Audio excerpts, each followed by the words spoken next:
I'm almost flattered every time I'm asked to speak here because I'm probably the farthest thing from an entrepreneur that you could even imagine. I've worked for the same company now. In June it'll be 46 years. So I just, the paycheck comes in every month. It's very comfortable. I really like what I'm doing, and may never stop. So in any case, let me tell you a little bit about Turner. We're a 117-year-old company, started by a bunch of Quakers in the Philadelphia, New York area. Today we have 46 offices around the United States, plus an international division.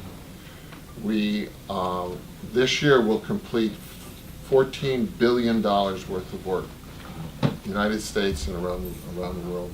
And we have a backlog. In other words, we have signed contracts for $20 billion worth of work. So we have, hopefully, it's going to take us through the recession, and we'll still be around in 2022. So we are general contractors, which means we actually build things like hospitals, we build prisons, we do what I concentrate on is stadiums and arenas, and we do everything that's referred to as vertical, and we have subsidiaries that do horizontal. So we have a group out west that does roads. We have a group in New York that does foundations and other things that are different, that are parts of buildings, but they're components. And they actually have trucks and laborers and actually do the work. As a general contractor, we subcontract probably 95% of our work. So we'll hire electricians and HVAC and all the components and put the project together. Within the company, there are really two different types of positions. There's the position where you're in the office, we call that engineering, and then there's the position in the field, which we call field supervision. Okay? So the people in the office are building the building, ordering the materials, making sure all the pieces fit, and they're 6 months ahead of the work in the field. So these people would be reading drawings, writing scopes of work, buying the subcontracts, coordinating the work that the architect has done with all the different disciplines so that the heating ducts will not be below the ceiling. Simple things like that, but actually did a pretty good job here. And make sure that everything is complete on the drawing so that when it shows up in the field, all the pieces are there, and the field supervision people take care of that. Now, in addition to those two major groups, that's probably 90% of the people in the company. We also have people who do the financial work. They pay the bills. They do the projections for the profitability. We have a group called the cost department, or cost analysts, who, based on where we are on a project, they'll predict the final cost of the job. So I did that for a number of years, and it's a good training to see where all the numbers are. So it's kind of a cost. You work with costs to predict the final cost. There's a group called estimating, very on, who will put together the price of the project. We have a group called procurement that'll go out and buy the subcontracts. So there's a lot of different. We have an insurance division. We have a safety division. So we have a lot of people. We have 9,700 employees.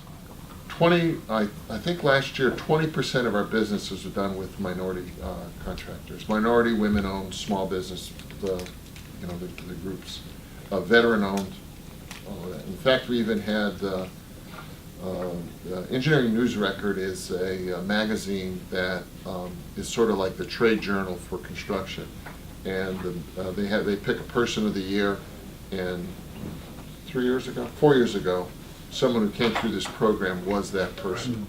We look for people that are organized, that have a lot of energy, have creativity, people who know how to research new topics, and people who are, and I'm sure this applies to a lot of the training that you had in the military, are they know what the mission is and they want to accomplish it. We call it, we just say, you do whatever it takes. And I'm sure that this, if you want to take the hill, right?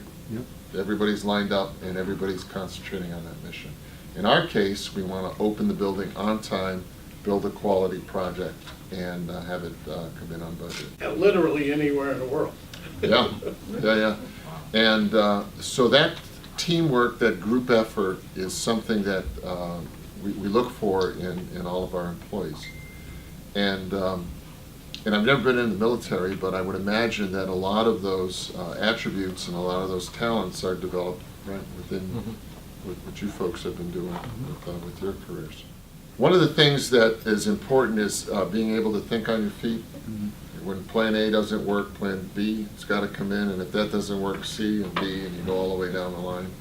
And let me give a couple of examples of some things that I've experienced that are, that exemplify that kind of thinking. 35 years ago, Bob and I worked together here in the Mid-Atlantic region. Bob was the general manager, and I was his numbers guy. I was the chief estimator for him. We got a job in North Carolina to build the Charlotte Coliseum at the time. It was great. It was $42.5 million, 25,000. Big deal at that time. And we just finished the new stadium, the new arena for the Sacramento Kings at $380 million with less seats. Huh. So yeah, that 42 million would be lucky you buy a skybox today. That's right. That doesn't even cover the electrician now, 42. And that was 35 years ago. So it's the night before, it's the it's the Friday before the Saturday opening, and it was a practice game for the Olympics between Cuba and some other country, Argentina or something, but it was the opening event. And you've probably seen the scoreboards that are in the middle of these arenas. They're on cables, and they lower it down, they do maintenance on the board, and then they send it back up. And there's this thing called a limit switch that tells the 4 cables when to stop. So the technician did his work and this and that, and he was fooling with some things, and he forgot to set the limit switches on 2 sides. So the board went up, and this side said, okay, I'm going to stop now, and this side said, no, nobody told me to stop. So it went in, and it pulled itself up into the structure. We're talking about I think it was about 550-foot span in one direction and about 400-foot span. So you can imagine the depth of those trusses, and this thing pulls itself up into the trusses, the cables break, and it falls on the floor. This is 24 hours before opening night.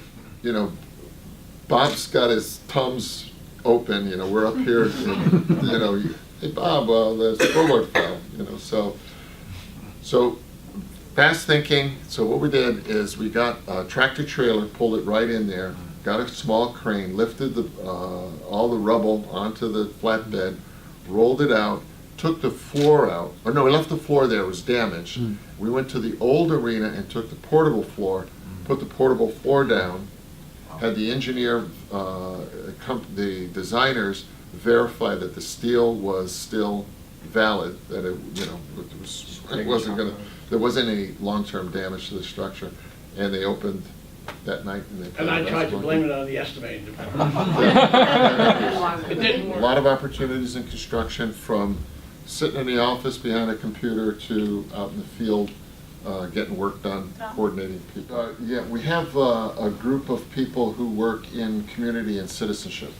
And so they're out in the community working to find people to assist in their companies and to move them along in their careers. We're also working on a program called Hire the Heroes. It's in its infancy now, but it's directed towards finding veterans and then bringing them on, and also a program for retention so that we can keep these folks actively contributing to the good of the company, and also continue their career.